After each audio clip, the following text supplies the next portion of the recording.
ठाकुर जी ने सारी व्यवस्था दे के रखी है, लेकिन मनुष्य जीवन में कौन कौन से कर्म लिखता है, उन कर्मों के अनुसार हुई है सोई जो राम रचिरा था। आत्मदेव ब्राह्मण नदी के किनारे बैठे हैं, सोच रहे हैं कि हम अपनी जीवन लीला इसी नदी में कूद करके समाप्त कर दें। क्या हुआ, इतने में ही एक संत भगवान वहां से निकले। संत भगवान भगवा वस्त्र, पीतांबर वस्त्र धारण किए हुए हैं, हाथ में कमंडल है, बड़ी सी शिखा है, मुख पर राम राम है। जैसे संत ने देखा कि एक ब्राह्मण बड़े दुखी मन से नदी की ओर देख रहा है, संत का स्वभाव होता है कि यदि कोई परेशान है उसके पास जाकर उसकी परेशानी दूर करने का उपाय बताए। महात्मा पहुंचे, ब्राह्मण को देखा, हाथ जोड़ करके प्रणाम किया। हे ब्राह्मण देव, आपकी जय जयकार हो। आप कौन हैं? दुखी मन से यहाँ क्यों बैठे हैं? अरे ब्राह्मण तो सबके दुखों को दूर करने का उपाय ढूंढता है, और आज आप दुखी हैं, क्या कारण है? कथम रोदिषि विप्र त्वं काते चिंता बलीयसी वद त्वं सत्वरं मह्यं स्वस्य दुःखस्य कारणम्। मुझे विस्तार से बताओ, तुम्हें किस प्रकार का दुख है, क्यों परेशान हो, क्यों रो रहे हो? जैसे इतना कहा तो आत्मदेव कह रहे हैं, हे भगवान, दुख तो बड़ा भारी है, मुझे नरक नहीं जाना। संत ने कहा, क्यों नहीं जाना? अच्छे कर्म करने वाले नरक कहाँ जाते हैं? वो तो ठाकुर जी के धाम को जाते हैं।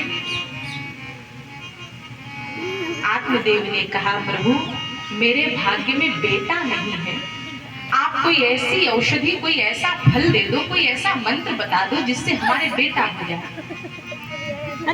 ब्राह्मण की बात जो सुनी तो महात्मा कहने लगे कि भैया बेटी है? आत्मदेव ने कहा, नहीं है तो बेटी भी नहीं, बेटी भी नहीं। तो महात्मा ने कहा, जब बेटी भी नहीं है, बेटा भी नहीं है, तो तुमको हमसे कहना चाहिए हमारे संतान नहीं। तुमने डायरेक्ट डिमांड कर दी कि हमारे बेटा नहीं है, बेटा दे। क्यों भैया बेटियां काटने को दौड़ती है?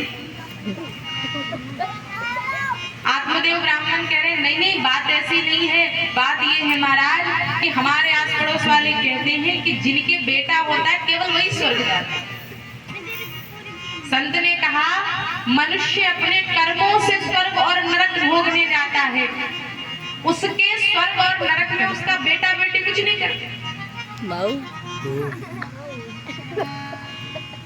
महाराज संत ने इतनी ज्ञान की बातें आत्मदेव को सुनाई, और आज भी हमारे समाज में कहीं न कहीं ये भावना बैठी है कि अगर बेटा होगा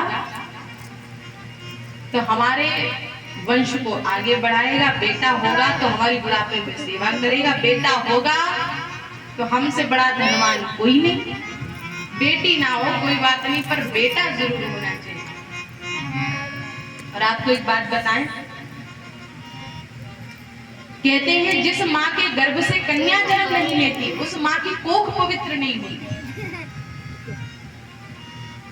कोख तभी धन्य होती है जब माँ दुर्गा के रूप में एक कन्या आपके घर में जन्म लेती है।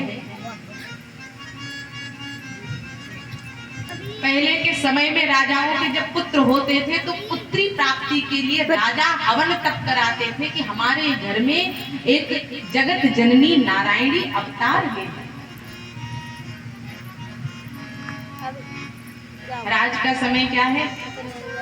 एक माता जी थी, वैष्णो देवी दर्शन करने गई, तो वैष्णो देवी की चढ़ाई चढ़ रही, आप लोग जानते होंगे या जो गए हैं कि वैष्णो देवी की चढ़ाई कितनी लंबी है।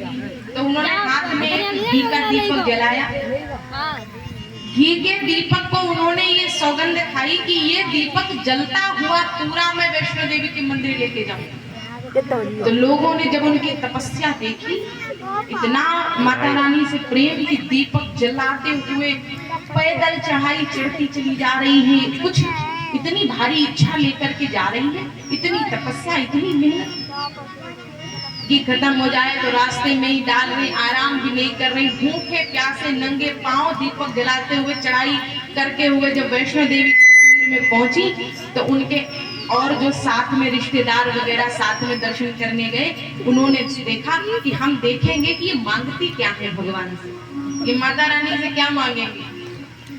तो 10 घंटे चढ़ाई करने के बाद जब वैष्णो मैया के सामने पहुंची तो वो माता जी कह रही, भगवान माता रानी, ए मैया हमारी बहू गर्भ से है, हमारी बहू के बच्चा होने वालों है, हमारी बहू के छोरा ही हो, हमारी बहू के लड़के ही हो, इसीलिए हम 10 घंटे दीपक जला के चढ़ाई करके तुम्हारे पास आए। तो मांगने गई है दुर्गा मैया से, माता रानी से व्रत रख करके नंगे पांव, लेकिन मांगा क्या? माता रानी भी मुस्कुरा के कह रही, जाओ अब तो तुम्हारे कन्या ही होंगे।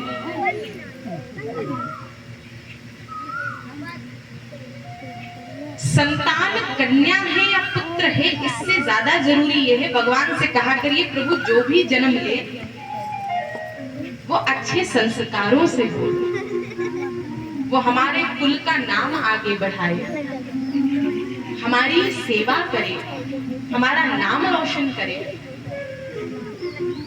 घर में बेटा तो हो गया, लेकिन बुढ़ापे में एक गिलास पानी का सहारा नहीं है। अब बेटा भी तुमको रुला रहा है और तुम भी भगवान के आगे रो रहे हो।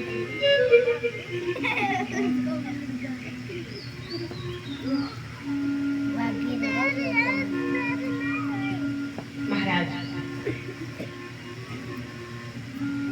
कन्या और पुत्र में भेद, पुराना समय था, लोग कन्याओं को छिपाकर, लोग कन्याओं को पर्दे में अपने घर की, क्योंकि उस समय बुरा काल था, बुरे लोगों की दृष्टि थी, माता पिता अपने घर के सम्मान को बचा कर रखते थे, जो कि उस समय के हिसाब से ठीक था। आज के समय में आप देखिए हमारे देश की राष्ट्रपति कौन है?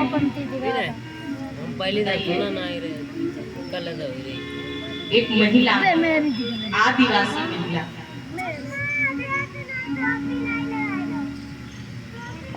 बेटियां केवल जगह मांगती हैं, कहते हैं ना कि पानी की जो धार होती है वो पत्थर पे भी सुराख रखने की क्षमता रखती है, बस उसे स्थान दीजिए, उसे थोड़ी जगह दीजिए। मेरे सदगुरुदेव एक बात कहते हैं, जरूरी नहीं है कि रोशनी सिर्फ चिरागों से हो, जरूरी नहीं है कि रोशनी सिर्फ चिरागों से हो, घर की बेटियां भी घर को रोशन करती हैं।